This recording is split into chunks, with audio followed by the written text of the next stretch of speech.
Oh, boredom is so terrible. It's like a dread disease. Nothing could be worse than when there's nothing on TV.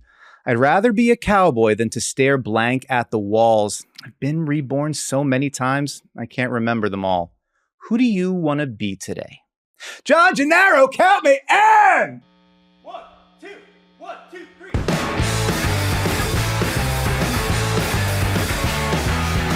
Today's first words belong to Oingo Boingo from the song Who Do You Want to Be off their 1983 LP Good for Your Soul, but the rest of them belong to me. Welcome to Devine Intervention, a self-help podcast about basketball. My name is Dan Devine, and before we get rolling today, here are 3 things that I am grateful for at this moment. Number 1, I get paid by Yahoo Sports to write about the NBA and to talk about it into this microphone and into that camera. Pretty good gig. Number 2, I was able to make a little bit of time this morning to get out for a short run. And while I was out there, a large and very kind Eastern European gentleman walking past me gave me a fist bump and said, "Stay strong!" Which was unexpected and greatly appreciated. But I'm wondering what vibe I was putting out that this man felt compelled, that he had to let me know to stay strong. Either way, much appreciated, sir. Hope you're listening. And number 3, more important than all of that, I get to spend part of my morning chatting with a wonderful and illustrious guest that I am excited to get to know a little better today. My guest today is an award-winning writer and reporter whose work has appeared in the Philadelphia Inquirer, the Philly Daily News, and SF Bay, among other publications. These days, she is on the Utah Jazz beat for the Deseret News, where her fantastic coverage of the local squadron earned her the crown of Utah Sports Writer of the Year. Take that, Tony Jones. From the National Sports Media Association, she also hosts Unsalvageable, a Utah Jazz podcast, which you can support on Patreon. Friends, a warm welcome for Sarah Todd. Sarah, thank you so much for making the time for us today. How are you doing? That was incredible. I feel like there should have been an applause because it was so good. But I'd be the only one clapping, so thank you. That's all right. I'll take it because one person clapping is one more than I usually get on this show. So it's very, I'll gladly accept it. It can only go downhill from here. That's the Devine Intervention promise. Very good in the first couple minutes, all downhill after that. But I refuse to accept that is the way it's going to go, because I've asked you here today, Sarah Todd, if I'm being honest, we needed to spike the ratings on this thing, and nothing gooses the numbers like a little bit of Utah Jazz talk. Am I right? You're absolutely wrong. Well, then I think we're going to have a hard time. But no, for real, I think that the Jazz are very interesting. I think that they're an interesting team right now because they're kind of standing at a fork in the road, like our friends from Oingo Boingo, which I only recently found out that's Danny Elfman is the lead singer in Oingo Boingo, the guy who composed all the Nightmare Before Christmas score and whatever. Yeah, dude. It's very weird, and everybody should definitely go Google Danny Elfman just to see how my man is doing. It's a wild look. But Oingo Boingo, Danny Elfman, he wrote those lines. What do you want to be today? That question of, which direction you're going to take, which path you want to go down. And I think the Jazz are kind of in that space right now. And how they answer that question, I think, will maybe inform a lot of other answers to a lot of other questions in the lead up to the trade deadline. So I think they're an interesting team to talk about. Could think of nobody that I'd rather speak about them with than you. And we will get into that. But first, here on Devine Intervention, we always try to operate from a place of joy. So, Sarah Todd, what is something from the world of basketball that is bringing you joy this week? Well, it'll start out with something that doesn't seem very joyous, which is what brings me joy is Cam Payne. And Cam Payne... Okay. I don't know what his playing situation is right now. I haven't been paying I haven't been paying the most attention to the Bucks recently. I do have a job to do that is Utah Jazz 24/7, so I'm kind of busy. But it doesn't matter what Cam Payne is doing. It doesn't matter if he's in the game, if he's on the bench, if he's getting a DMP, if he just hit a 3 over some other very prominent player in the league. It does not matter what he's doing. He has the best and most emotive facial expressions I've ever seen. And if you just search GIFs on Twitter or on the GIF keyboard, wherever you search for GIFs, just search Cam Payne.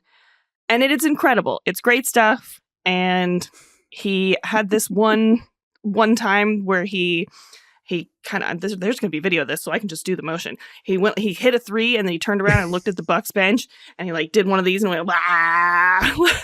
And I call that Cam Payne goggles. And me and my boyfriend give Cam Payne goggles to each other whenever we roast one another. So Cam Payne is very prominent in my home. This is incredible for a number of reasons. One, because I think we've given our audience some homework to do. Be out there, do your Googles, check out the goggles, make sure you know what Cam Payne's working with. But also, this is exactly the space that Cam Payne occupies in our world, right? He came into our NBA lives basically for being a dance partner on the OKC bench, right? Yes. Like he was the guy that he would have elaborate dances with Russell Westbrook before games. And so he came in as that, like, I am a celebrator. I am somebody I'm adding some spice, even whether or not I'm in the game.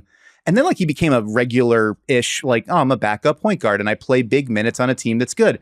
No. I mean, that's great, Cam. And that has made him a livelihood that I'm sure will set up his family for generations. It's a wonderful thing.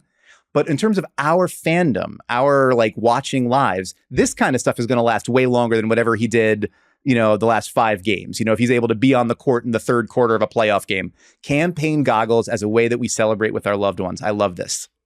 Yeah, he's on the Kent Bazemore trajectory of being a player. Like, the celebration and the spice that he adds to a bench is more important to my life than anything else he could ever do on a basketball court.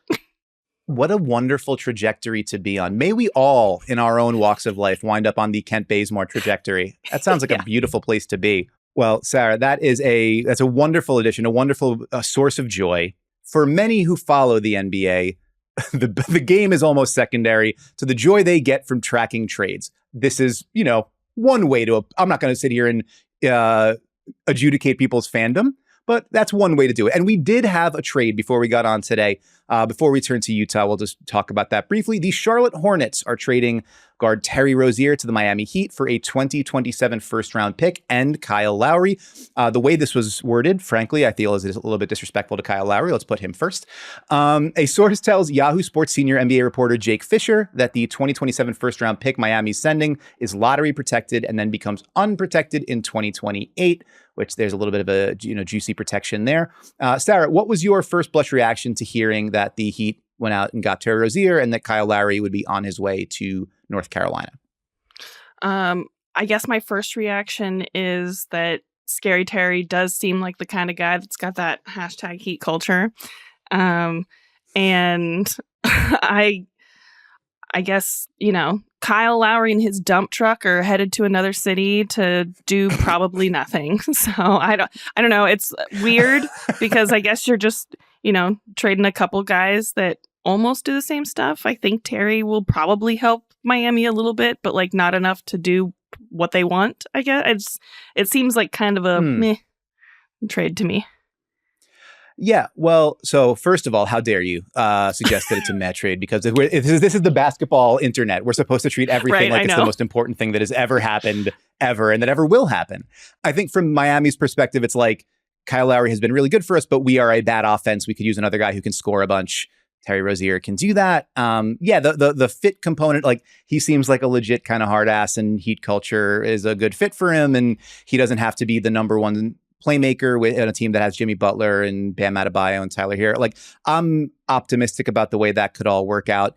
I do think that's the right way to host this. Kyle Lowry's dump truck's eventual destination might be the most interesting part of this, because I suspect he will not be very long for Charlotte. I don't think that the Hornets are a team that is going to be looking to have Kyle Lowry for the long term. And so he's maybe a buyout candidate. And then you wonder, like, where, I don't know, where it eventually parks. I don't know. I'm not sure how to land that plane, how to park that dump truck, but Kyle Lowry does feel like a guy like, who is going to be looking at this Christmas ham? Fair enough. All right. Very good. Oh, listen, was it April, Easter, right? Yeah. There's going to be an Easter ham on the table in the first round of the playoffs. And for who's setting that table? So I think that will bear some watching. And then the way with the Hornets, like, Lowry becomes the next big expiring contract they've got. Gordon Hayward's also there. There's Miles Bridges is another guy who comes up off the books after the year. The reporting suggests they this is like the start of them moving on from guys. So, to be determined and, where we go from there. But I think one interesting component of it, so like Terry Rosier, I think among people who do what we do, like we are familiar with Terry Rosier. He is far from a household name, even though he scores more than 20 points a game and 6 assists on a terrible team. But the going rate for him was big expiring contract and first round pick that eventually becomes unprotected. And so for the trade market going forward, you're like, there's a bunch of other guards out there, right? Like the reporting, I think Mark Stein had the report yesterday that it's the Hawks are asking 2 first rounders for DeJounte Murray. There's Malcolm Brogdon in Portland. There's Tyus Jones in Washington. And there's a couple of guards in Utah who, are they available? Are they not available? At what price point are they available? I think now having like a baseline for what this player cost could help us figure out what's moving forward. And that to me, like, I'd like to move on from there to Utah because I got you here and you know a hell of a lot more about the Jazz than I do. Here's why I find them interesting. I'll set the table for it. Second straight year, they projected preseason to finish like way below 500. Second straight year, they are hit the middle of the season like at or around 500. 22-22 going into the Tuesday game against the Pelicans. They're tied with the Lakers for 9th in the West. And they were terrible to begin the season. 7-16, bottom 5 on both sides of the ball, which I only bring up because I want to bring up what Will Hardy said after they lost by 50 points to the Mavericks. And Sarah, I'd like for you to tell the people who might not have been paying attention how Will Hardy, the head coach of the Utah Jazz, described his team's effort in that game. That was a masterpiece of dog. That's a direct quote. It certainly was. And that is direct. Yeah, you could put the quotes around that. Make that a quote graphic, put it on your social channels. That's exactly what he said. And he couldn't have said it. And the delivery, your timing was spot on. Absolutely perfect with the way you delivered that. That's exactly how he said it. Like he was really weighing and considering every syllable that was about to come out of his mouth. No wasted motion, perfect efficiency. But right after that, things start to click, right? They go since December 12th, so about a month and a half, 7th in offense, 13th in defense, 15-6, one of the best records in the league. So, Sarah, what changed around that time? Like, how did things start to click for the Jazz? Well, a couple of things here. So, the masterpiece of dog shit game and a loss by 50 to the Mavericks was, that was the headline game, and like things started to change after that. But Will Hardy was incredibly pissed off at his team for weeks leading up to that. And there had been multiple games that he was mad afterwards, and he was saying like, if you don't play hard and pass, then you can't play for us. Like, you don't belong in this program. And he was getting extraordinarily mad at just how selfish and stagnant the offense was. And there was a really bad loss against the Lakers, and then they went to Portland after that, and they got blown out by the Blazers early in the season, which was not a good look for any team in the league if that had happened to them. And after that game, he said,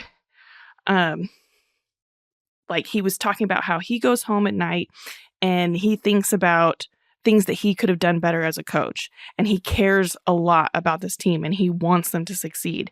And he just wants his players to give a shit. He was like, if you don't give a shit about the Utah Jazz, you cannot wear a Utah Jazz jersey. So those are the things that were happening leading up to the 50-point loss to Dallas. And then he got so mad at one point that he was like, there was a couple of guys that were injured for whatever reason. But he was like, whatever, I'll start Omer Yurtseven, who played like 9 games over the last 2 years in the NBA. And I'll start Chris Dunn. He was in the G League last year. Like, he was just like, I'll start anyone I want if you guys aren't going to play hard for me. And I think that kind of lit a fire a little bit. And then he really, he set this sort of precedent with mixing up the rotations, I think, in an angry way, where he got all of the players on this team to truly believe that he'll bench anyone. If you actually don't play the right way for him, he does not have it doesn't matter what you're making, how much your contract is. He doesn't have a problem with it. But he also he got them on that side, I think, with like tough love in a way that they like respected it. I don't think a lot of the players were really mad at him, because if they were, I don't think you'd see the results coming afterwards. Like if you really piss off a locker room, you can lose it, right? And Sure. He did it in a very clever way that I'm not 100% sure how he did it. And then there's a couple of rotational things that happened there, right? Like he stopped playing Talen Horton-Tucker. The Jazz are 10-1 when he gets a DNP, so that's a thing. And Colin Sexton decided to not play like Talen Horton-Tucker. And those are really important things. Jordan Clarkson. For the purposes of clarification, for the audience, when you say Colin Sexton decided not to play like Talen Horton-Tucker, what does that entail? Just absolutely barreling into the trees, even though you're undersized, and maybe like spinning around at the rim and putting up a shot that probably is going to like clank off the bottom of the rim rather than go anywhere near the top of it or into the basket.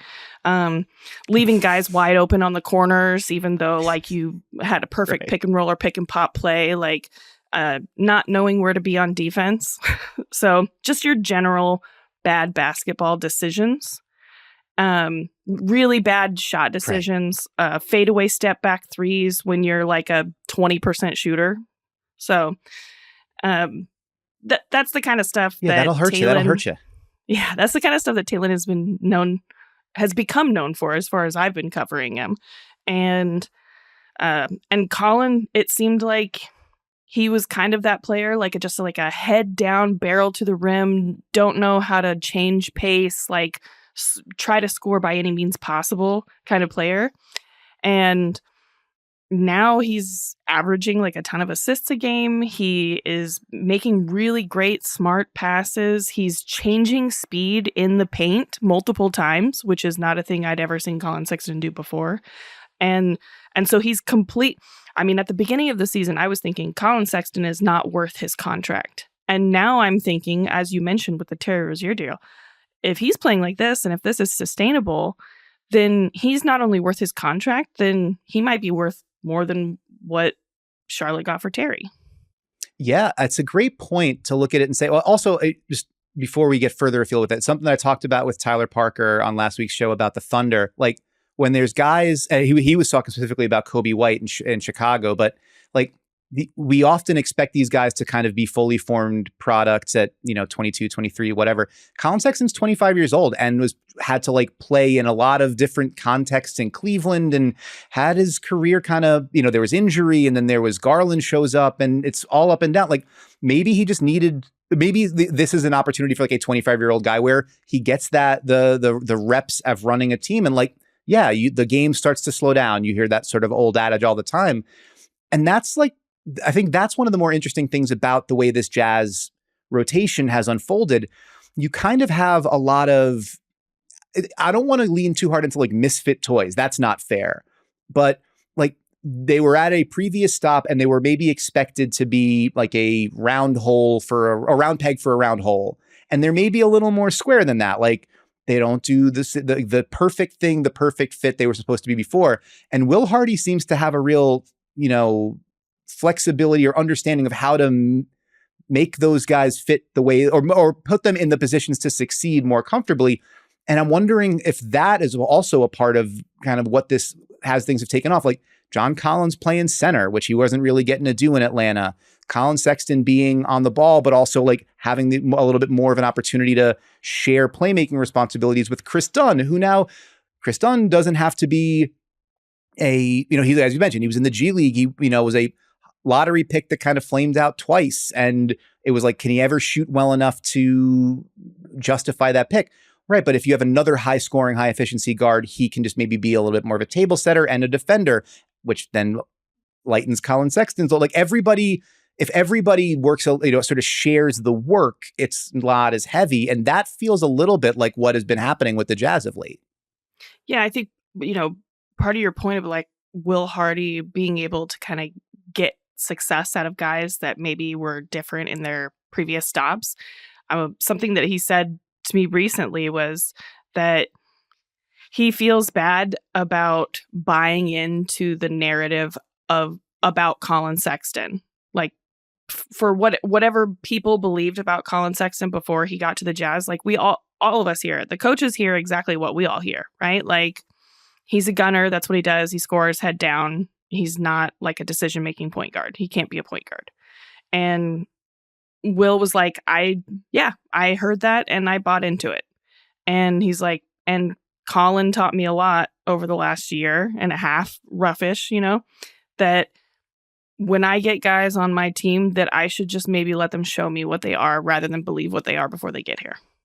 Which is a really, it sounds a lot simpler than it is, to not just sort of expect to go off of a player's reputation or what, to try to scheme things up around what someone's perceived failings are, as opposed to kind of exploring what the possibilities are with it.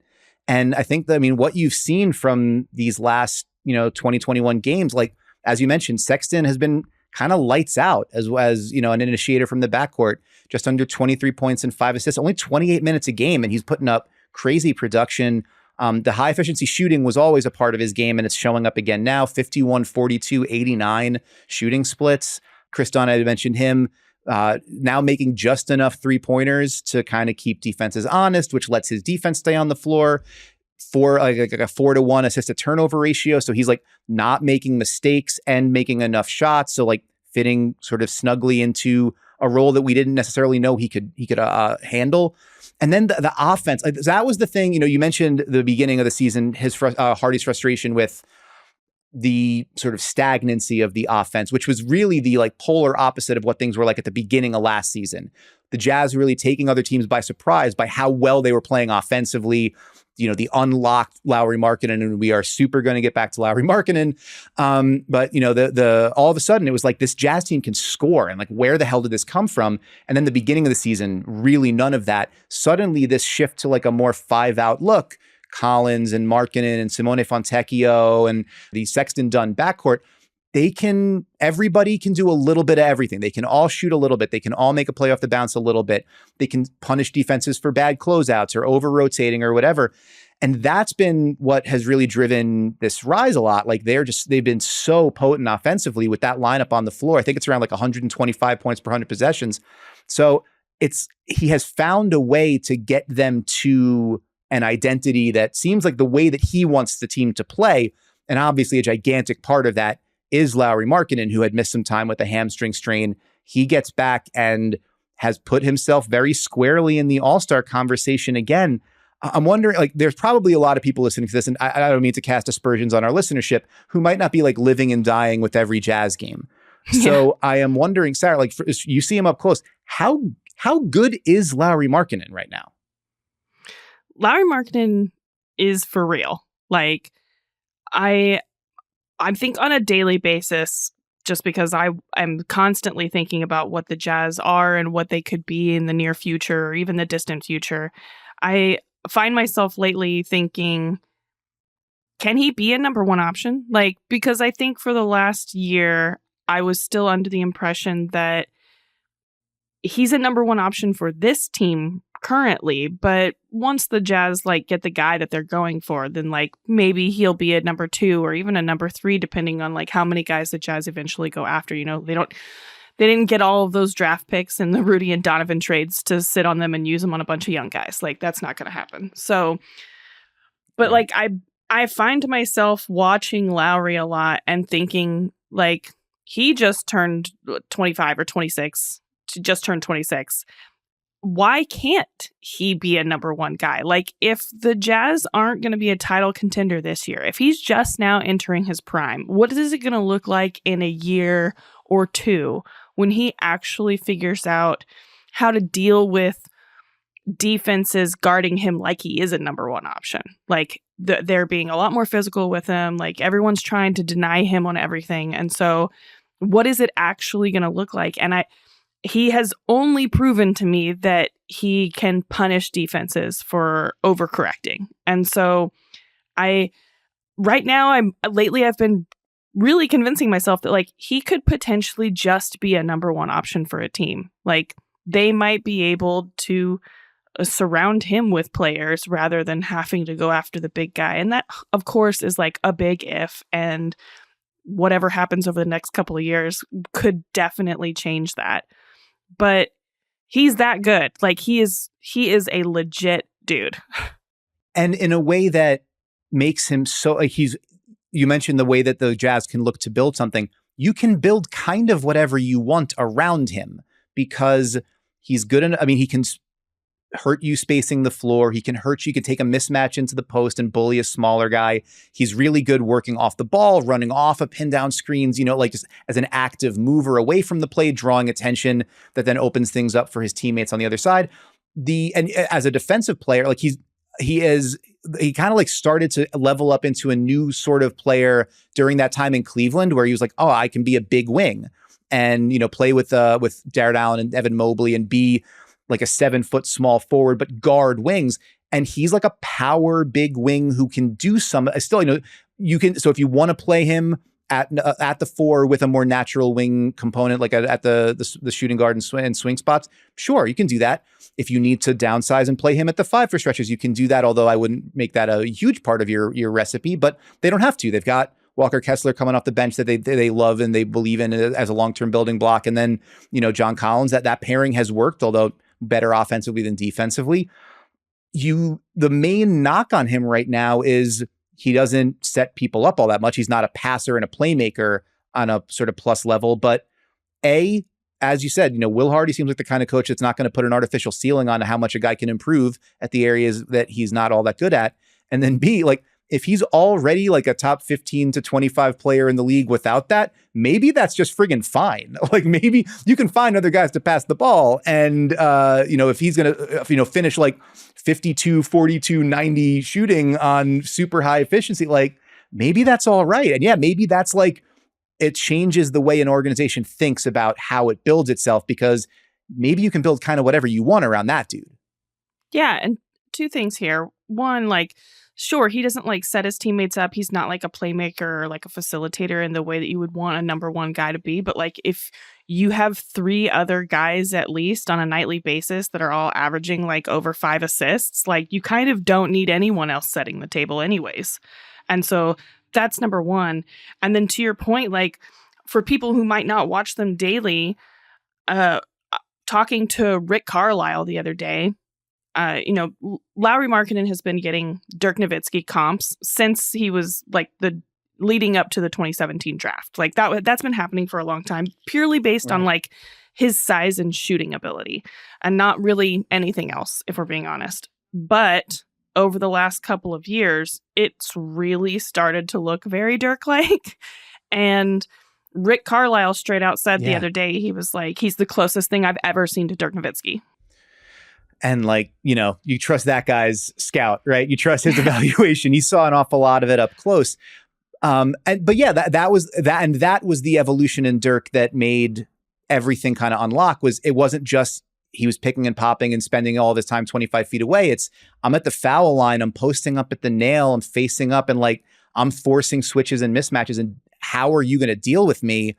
And for Markkanen to get there, while the context of the Jazz has sort of shifted so much around him, is I think a real testament to his work that he's put in to become to reimagine his game or to unlock other parts of it, and to, like you said, Will Hardy and that staff just sort of saying, we're going to see if we can, rather than believe who people have shown in the past, like we're going to see what they can be in here in our system, in our framework.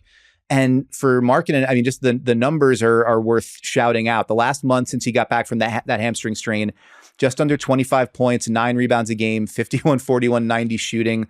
The Jazz are outscoring teams by about 4 points per 100 possessions with him on the court. They get outscored by about 10 points per 100 when he's off the court. That's one of the, like, you talk about like the on-off court splits, that puts him up there alongside guys like Donovan Mitchell and Giannis. So like, impact in terms of what he's doing on the floor and how much it hurts when he's off of it. That's a really big swing. And that frames to some degree, I guess, the bigger conversation about the Jazz, because they get him back in the lineup. As you mentioned, the tactical and rotation shifts that Will Hardy put into place when they got everything together. They got the first unit going. They got the second unit figured out, like the Kelly Olynyk and Walker Kessler minutes and Jordan Clarkson with coming off the bench, and they sort of lined everything up a little bit more neatly.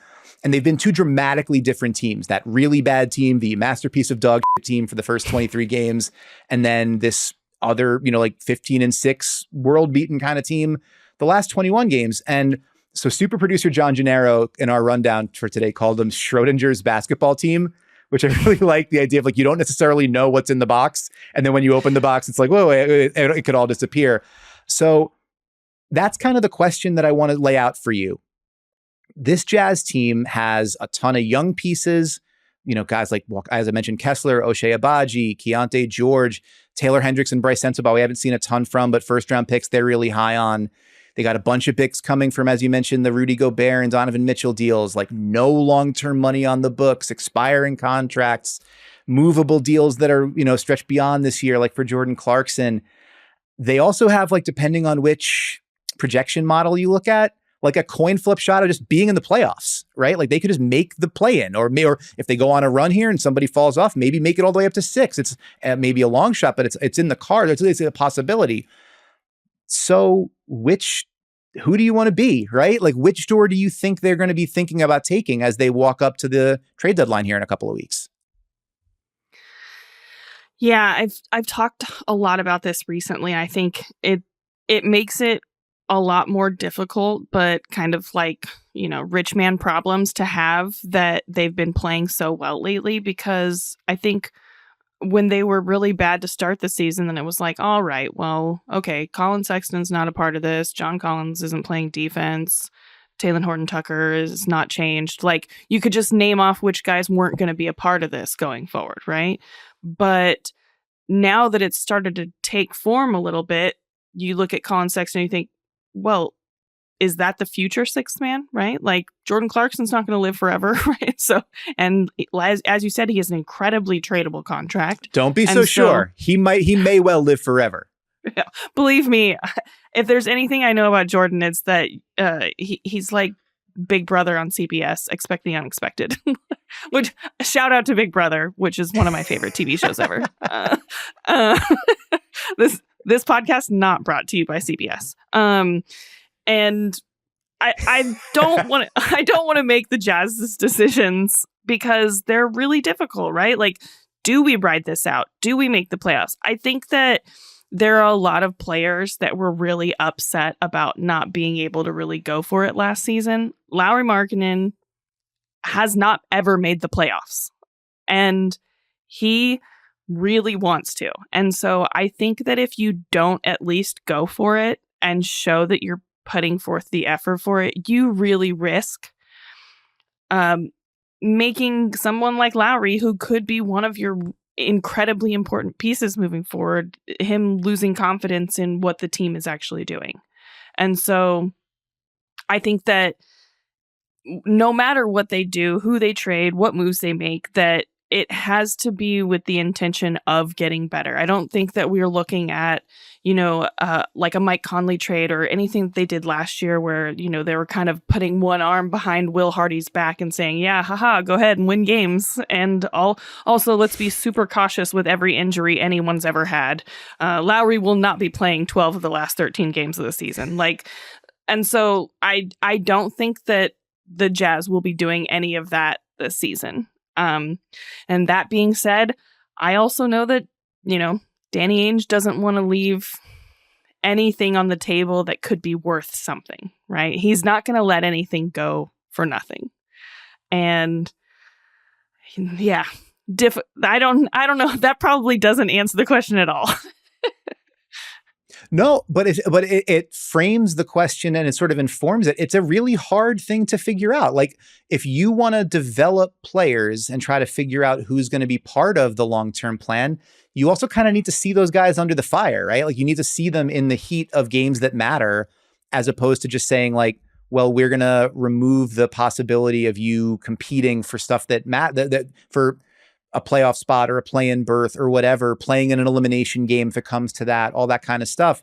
Like, that's when you learn more about whether these guys are people you want to invest in long-term, or, so I think that the component of, and then also, not for nothing, learning about Will Hardy too. We've just talked about a lot of really positive things about the way that he's managed his locker room, the way he's managed his rotation, the way he can kind of understand what he has and then find a way to maximize it. But also, you don't necessarily know how somebody's going to react to managing a postseason rotation or adjusting in the playoffs or whatever until you see them in that context. So there's still a lot to be learned from being in those moments that matter. And if you're a team that's got a chance to continually, to put yourself in the conversation of producing them and gleaning some of that information rather than just saying, well, we'll sort of move whatever's not nailed down for some second round picks or whatever. Like, I think there's value to that. But as you say, like, and sort of going back to the beginning of our conversation, if we know that big expiring contract and, protected first round pick that eventually becomes unprotected is what gets you Terry Rosier. Like, if an offer north of that comes in for Jordan Clarkson, say, there's been reports about the Knicks being interested in trying to replace the Emmanuel Quickley production off the bench that they went out the door in the OG Anunoby trade. And I'm sure they're not the only team that would be in the market for an instant offense scorer like Clarkson. Then you have to at least think about it, right? I think you absolutely have to think about that. I think that there were kind of it was reported, I guess, last month that, the Jazz were listening to all calls for all players, right? Like that was the report that came out. And like, I think that is, first of all, I think that's true of every team. I don't think that there's a basketball executive that like picks up his phone or anyone's phone and is like, oh, hello. Oh, no, don't say that name. And then like just hangs up really quick. Like, that's not how things work. And so, and that being said, like, I think that the Jazz are really operating under the belief that they have a ton of picks. They have a ton of picks that are seemingly going to be good. And so they expect to be a part of nearly any conversation if there's anyone that's selling in the NBA. And they want to be a part of all those conversations. And that being said, like, I think they really want to be mindful of the fact that they do want to learn things from this roster. And they don't want to make a reactionary move. With that said, do you think there's a chance that this might go the other direction and they could, you mentioned Danny Ainge being mindful and opportunistic. Is there a world where they're buyers as opposed to sellers at this deadline? Yeah, I mean, I think that everything's on the table. Like, I think that it would take the right kind of player. But like I said, they don't have all those draft picks to sit on them forever. And I think that they see the potential this team has. And I think that if the right offer presented itself, like, they would absolutely be willing to buy rather than sell. Oh, man. Get to the trade machine, everybody. Start figuring out who to put next to Lowry Markkanen. I'm interested in the idea of Utah acquiring as opposed to accumulating. Let's move. Let's shift our focus. I love that idea. I put together, me and a couple of the other Jazz writers stayed late after a game last week, and we all put, well, a couple of us, me and one other, just two people, decided that the Jazz were going to get both KD and Booker because the Suns were going to blow it up.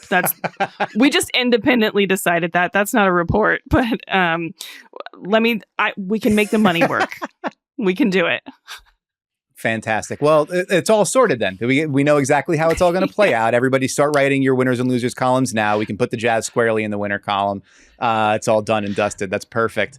All right. Well, Sarah, wherever we go with the Jazz, I know where we go next on this show. And we go to something that we call the closing five, because as I'm sure you know, you're a certified ball knower, Sarah Todd, how you start is not nearly as important as how you finish. And we finish with 5 questions for our illustrious guest. Question number 1. You once posited the premise that Kelly Olynyk is a tall version of Stan Podolak from the original Space Jam. He was played by the great Wayne Knight, who gave us Newman. And in honor of that, which member of the Jazz do you think would make the best character actor? Oh, yeah. Best character actor? Probably Chris Dunn. He's like the most emotive and kind of has the most extroverted personality. So I think that if like you gave him a script, he'd be like, okay, I can do this. And I stand by Stan Podolak and Kelly Olynyk. They're not fast or good, but they're slow. And listen, we found out, like, everybody that's all nerdy about the P3 sports science stuff. Deceleration is the new acceleration. So really, like, being slow is the new skill set to maximize. I think and that's Kelly what's hot in the Olynyk streets for 2024. has that in spades. It's got slow to burn. Question number 2. Before you got to Utah, you worked in Philadelphia and the Bay Area, as I mentioned earlier. From a following the story perspective, which beat would you rather be on this season? Philly, where it's all post-Harden good vibes and Joel better than ever, or Golden State, maybe the end of an empire? Which of those would you think you'd rather cover? I think that I'd probably rather cover Golden State. I mean, from a following the story perspective,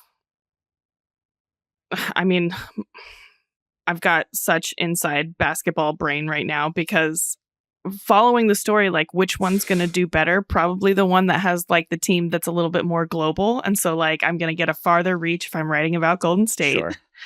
And then, but also, I think that Steve Kerr is an easier person to get, like, a thoughtful and really meaningful quote from than Nick Nurse.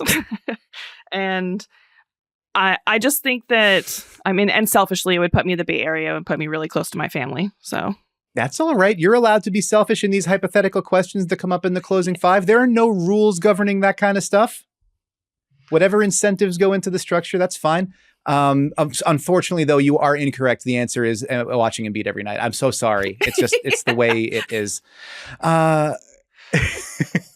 I thought question number 3. At first, when you were asking the question, I thought you were going to ask, like, after covering them, like, which one of the storylines that you covered would you want to go back and cover? I thought that's where we're going. And I was like, I'm sorry. I was in Philly during Burnergate and Markelle Fultz and Ben Simmons. Like, I don't want to relive that again. So no. I was going to say, so we can go right back to that question that you thought I was going to ask, and we can answer that. But I think you just provided the answer for us there. Maybe no sane person wants to go back to Colangelo Burnergate times. That was, we were all the Pepe Sylvia meme in those moments, and it was a tough hang for everybody involved. Question number 3. Many years from now, when you're writing an incredible memoir about your trailblazing and groundbreaking career, what will you include about the night that Jordan Clarkson got his triple-double? I will include the fact that I called that it was going to happen when he had, like, 4 rebounds or something. I was like, Jordan Clarkson's on triple-double watch, because and that's a thing that we kind of joked about in Utah, because it had been so long since anyone had one that it was just like anytime anyone had, like, some stats in 3 categories, we're like, oh, it could be the one, like, I think, Hassan Whiteside had, like, 7 blocks one time, and I was like, no, don't let this be the one that breaks it. And so and so, like, when Jordan, and he's been playing so well, and so when he had, like, 4 rebounds, I was like, oh, this actually could be the one. Jordan Clarkson's on triple-double watch. And a couple of the reporters sitting next to me were like, nah. And then 3 rebounds later, they were like, oh my God, it might be the one. So I was the first one to call it. That's what I'll include. I love that. What a claim to fame to be the Nostradamus of Jordan Clarkson triple-double watch. What a perfect thing to add to the business card. Question number 4. You have loudly and publicly declared yourself a diehard fan of both the NBA and Project Runway. Yes. Which players not named Jimmy Butler do you wish would compete on the show for a full season? Oh, man. Who's got sewing skills? I mean, I think that we should put Jordan Clarkson on there. Oh, man. Add him to everything. Yeah, add Jordan Clarkson to everything. Honestly, I don't know what the NBA is doing. Like, they just need to, like, do more with Jordan Clarkson. He's such an absolute weirdo, but also an incredible person. Like, I don't know if the video went like national, but this was 2 seasons ago now. There was like a man on the street interview by like a local TV reporter from Salt Lake City, and just like local news, not one of the sports reporters.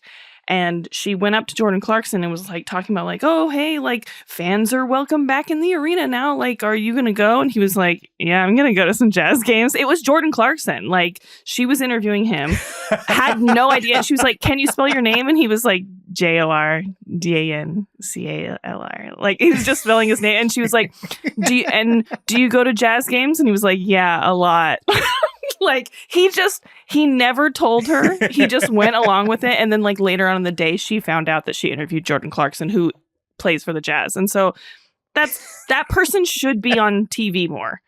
I would really like, I mean, I think I just have a lot of Jazz players in my head right now, but I would really like to watch Colin Sexton compete for literally anything. He is the most intense person I have ever met in my entire life. Like, no one does anything as hard as Colin Sexton does.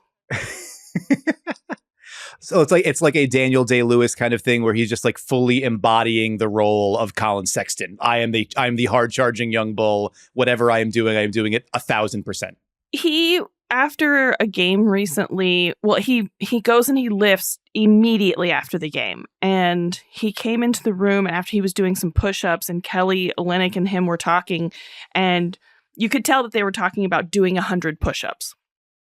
And Colin, with just the straightest face in the world, he was like, yeah, man, counting's the hardest part. And I was like, no, Colin, no. The 100 push-ups are the hardest part. And he's like, no, I got to 82 and I lost count. And I'm like, oh my God. So I would like to see that guy on television. I don't know about the sewing, as you said, is always the differentiator on competition shows like that. But I don't know. Anya won season 9 or 10, and she couldn't sew worth. And that was an absolute tragedy. That's an injustice I'll never forget. So maybe Colin Sexton could win Project Runway. Listen, I believe in you, Colin Sexton. And I'm sure you're listening. So thank you for your patronage. And yes, I support your candidacy for the next season of Project Runway. Question number 5. This is an important one. That's why we saved it for last. Before he worked here, Jake Fisher had a podcast called Please Don't Aggregate This, on which you appeared as a guest. Just between you and me, which one of us is better at this? Just between you and me? Yeah, he's not then listening. You're better. No. He's not on this one. Oh my God. I take it back. I love you, Jake. That's so difficult. You guys, I love the both of you. Can't do it. Answer correct. 5 for 5. Perfect score on the closing 5. Sarah Todd. So the thing about this show, though, is that the closing 5 is a little bit of a misnomer because we do another thing after closing 5, and it's a weekly recommendation. This is yes, we're all very mature here on Devine Intervention, and we say do. The weekly recommendation does not have to be about anything about basketball. It can be about whatever previous selections include going to the library, cooking for somebody to show them that you care about them, a book about facial recognition technology, songs by different bands, etc. So it can be anything you want, just something that you think is cool and good that you would like to share with the people. So Sarah Todd, do you have a weekly recommendation? Sure. I was going to recommend a book, but I'm actually in the middle of it. And so I don't want to say that it's good if I don't know the end of it is going to be good, although it's a nonfiction. Okay. So the end is already out there, I guess. But okay, I'll do this. I'll give a book recommendation and then also a music recommendation. So my book recommendation, which I cannot vouch for the end, is The Wager by author unknown, because I'm not going to look at my iPad and figure it out right now. But it's about a shipwreck back in the 1700s. All right. I'm obviously not paying enough attention to this book as I'm reading it. It's really crazy, though. I don't know if any of you guys have heard Scurvy. It's by David Gran of The New Yorker. If you've ever heard scurvy described, it's insane. It is unbelievable that anyone ever survived a boat ride ever. Like, it's just the most insane thing. The description of scurvy is lodged in my brain forever. I used to live in Norway, and there is this Norwegian musical artist whose name is Filter with a PH, Philter. And you'll recognize it if you look it up on Apple or Spotify. He's always in like a pink bunny costume, which sounds insane, I know. But it is some pretty chill, cool stuff, and I like listening to it when I'm writing. I love that. We love chill, cool vibes that we listen to while we write. Fantastic work. And also, don't ever downgrade yourself for not knowing the name of something with the book. You're reading a book. You're doing a reading thing, and you're doing something that's outside the context of just basketball work. You're expanding your brain. This is good. Last year, I read 31 books, and it made me really, really proud of myself. And so I'm aiming for 38 this year. Incredible. That's so good. Now I have like parent brain where there's no real reading. I've done very little real reading in the last, 9 years, an embarrassingly small number. I bet it would not total what you read last year in the last 9 years. So I'm working my way back bit by bit. And that's why my recommendation for this week is it's a comic book. And so I'm going to engage a late pass here because it started running in 2012. So I'm years and years behind, but it's called Saga. It's by a writer named Brian K. Vaughan, who is the guy who wrote Why the Last Man, and he wrote on TV's Lost. Illustrations by Fiona Staples. It's beautiful, beautiful art. And the comic book series, the sort of elevator pitch for it is it's kind of like Star Wars meets Romeo and Juliet meets Game of Thrones. Galaxies spanning conflict between two warring worlds, been going on for generations. A soldier from the one side that has wings meets a soldier from the other side that has horns. They fall in love. They betray their homeworlds. They have a kid, and they've got to keep the kid safe. And it is a very, very, the beautiful art in the book. I'm only a couple of volumes of the graphic novels into it, but I could not put it down, went out to the library and put the next 3 or 4 on reserve. Going to be ripping through that. So if you like comic books, if you like sort of fantasy, epic, science fiction-y kind of things, it's also for mature readers. So it literally begins with childbirth, and there's a lot of wild ass stuff in there. There's people with robot heads. There's a lot of stuff going on in this story, but it is wildly enjoyable. And I think gets at a lot of the general sort of feeling of what do we owe to people who are different than us, even if they don't necessarily, even if they seem like they are our enemies or on the opposite sides of us. What can we give to one another, and what do we owe to people who are different than us? And I think that's kind of a cool thing to think about, even if it's in the context of, robots and horns and wings and stuff. So that is my recommendation for this week. I also cannot recommend heartily enough that every single one of you go and check out Unsalvageable, a Utah Jazz podcast. Sarah Todd, where can people find Unsalvageable, a Utah Jazz podcast? You can find us anywhere you get podcasts. Just search for Unsalvageable. And we also have Patreon. You can search us Unsalvageable there. We've got player interviews that are coming on the Patreon, interviews with special guests. We're doing call-in shows. So you can, hear your own voice on the show if you want to. And me and my co-host Greg Foster, we don't always just stick to the Utah Jazz. We talk about league news every time that it comes up. Anything that's going on around the league, we talk about it. And we talk about stuff that's not even NBA related because I'm an insane person and there's no way to keep me on track. You can tell just by listening to me on this episode. So, we cover everything. And you do it. What I love is in the most recent episode, right off the top, you and Greg Foster are very proud of yourself that you wrote down an outline. And I'm like, that's how you know that we're getting professional on this broadcast. That's how we know we're moving in the right direction. Listen, I have to do it for this show. You guys are doing it for that show. And then the rocket ride to stardom starts here. The problem is Joey Devine behind the glass. Always good to have a Devine on board. Listen, the rocket ride to superstardom starts here. Yeah, the problem is that we were doing outlines for like a year and we just stopped doing them. and so we've really got off the rails. Well, if you are looking for a basketball podcast that also sometimes is not a basketball podcast, that often goes off the rails, Unsalvageable, a Utah Jazz podcast, wherever you find fine audio products. Sarah, is there anything else that you would like to point people toward on your way out the door, where people can find your work, etc.? Yeah, you guys can find me on all the socials. I'm at NBA Sarah everywhere. And if you want to read any of my work, it's at deseret.com, deseret.com. That's going to do it for this episode of Devine Intervention. Thank you so much to Sarah Todd for taking all this time to be with us and to reconnect with herself. Thanks to super producer John Gennaro for doing all the things that he does to make this show look and sound great.